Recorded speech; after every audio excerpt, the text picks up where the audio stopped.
அன்னைக்கு வசனமா கேட்குற உன்னை தூக்கத்தில் தள்ளுற. ஒரு விசுவாசி பின்மாற்றத்தில் இருக்குன்னு முதல் படி என்னன்னா சர்ச்சில் தூங்குறது தான். சர்ச்சில் ஒரு விசுவாசி தூங்க ஆரம்பிச்சிருச்சுன்னா அதோட ஆத்மா முடிஞ்சிருச்சுன்னு அர்த்தம். அது உடனடியாக வேலைகளெல்லாம் விட்டுட்டு அழுது புலம்பி வசனத்தை கேட்கறதுக்கு தன்னை ஆயத்தப்படுத்திக்கிட்டா அந்த ஆத்மா உயிர்ப்பிக்கப்படுறதுக்கு என்ன இருக்கு? இல்லை, அதெல்லாம் என்ன, ஒரு தூக்கம் தானே சர்ச்சில் வருது அப்படின்னு நினச்சா போச்சு. அப்போ எங்கே கொர்நேலியு முத பிரசங்கம் கேட்குறாரு. ஃபஸ்ட்டு பிரசங்கம். அவங்க வீட்டில் நிறைய பேரை கூட்டி வச்சுருக்காரு. அவர் ரட்சிக்கப்படுறதுக்கு முன்னாடியே வீடு நிறைய ஆட்களும் ஆண்டவரை பற்றி சொல்லி ஏற்படுத்தி வச்சுருக்காரு. வீடு ஃபுல்லாக பிரசங்கத்தை கேட்கும்போது பேதுரு வல்லமை உண்டுன்னு பாட்டு பாடலை. வல்லமை தேவை பாட்டெலாம் அப்போ எழுதலை. வல்லமை தாரும் தேவா பாட்டெல்லாம் இப்போ இல்லை. ஆமாம், ஊற்றுங்கப்பா பாட்டெல்லாம் இப்போ எழுதலை. பேதுரு பாட்டெல்லாம் பாடலை, பிரசங்கம் தான் பண்ணிகிட்டு இருந்தார். மழை பெஞ்ச மாதிரி இறங்கிச்சு பாருங்க அபிஷேகம். அந்நிய பாஷை பேச அபிஷேகத்தில் நிரம்ப பேதுரு சொல்கிறாரு, நம்ம எல்லாம் பெந்தைக்கோஸ்தே நாளில் நிரம்புன மாதிரி நிரம்புறாங்கப்பா. ஒரு அல்லேலூயா சொல்லுங்களேன். இப்படி சந்தோஷத்தை பாருங்கள். நம்ம பெந்தைக்கோஸ்தே நாளில் நிரம்புன மாதிரியே நிரம்புகிறாங்க. இப்போ நிரப்பப்பட்ட இவங்களுக்கு ஞானஸ்தானம் தடை பண்ணக்கூடாதுன்னு ஞானஸ்தான கூட்டம்லாம் நோட்டீஸ்லாம் அடிக்கலை. இன்றைக்கி இத்தனை பேர் ஞானஸ்தானம் பண்ணுறான்னு பிரபகந்தா பண்ணலை. ஞானஸ்தானம் எடுத்தவனுக்கே ஞானஸ்தானத்தை கொடுத்து போட்டா எடுத்து வெளிநாட்டுக்கு அனுப்பலை. 10 பேருக்கு ஞானஸ்தானம் கொடுத்துட்டோன்னு ஆமாம் 4 பேருக்கு பிரபகந்தம் பண்ணலை. அன்னைக்கு அந்த வீட்டில் வந்த எல்லாரையும் தேவ ஆவி உயிர்ப்பிச்சிச்சு. அப்போ ஏன் தெரியுமா?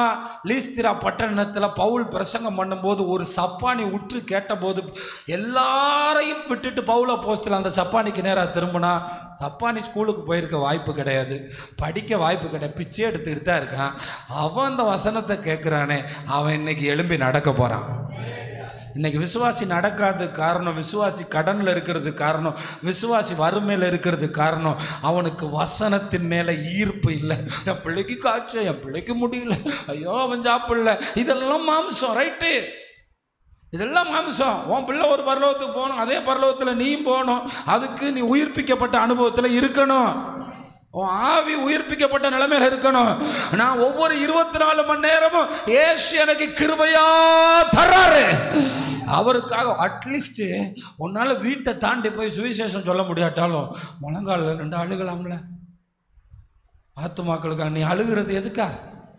இன்னைக்கு நான் தான் கேட்குறேன். அப்போ இன்னைக்கு வசனத்தை கோடி ரூபாயை விட அதிகமான உணர்வோடு வாங்கிக்கிறணும். ஏன்னா இன்னைக்கு நிறைய பேர் தெரில, வசனத்தின் மூலமாக பெற அற்புதம் தான் அவனுக்கு வேணுமா, வசனம் வேணாமா? ஆனால் ஆண்டவராகி இயேசு உங்களுக்கு அற்புதம் செஞ்சா எது வழியாக தான் செய்வார்? இன்னைக்கு நிறைய விசுவாசி தூங்குறதுனால தான் பிள்ளைங்களை ஆவிக்குரிய ரீதியாக வளர்க்க முடியல. அந்த அம்மா ரொம்ப வைராக்கியமான அம்மா. தூங்காமல் மட்டும் இருந்தான்னா பிள்ளைங்களுக்கு 2 அடியை போட்டு ஆண்டவருக்குள்ளே நடத்தியிருப்பா. அவளை பிசாசு தூங்க வச்சுட்டா.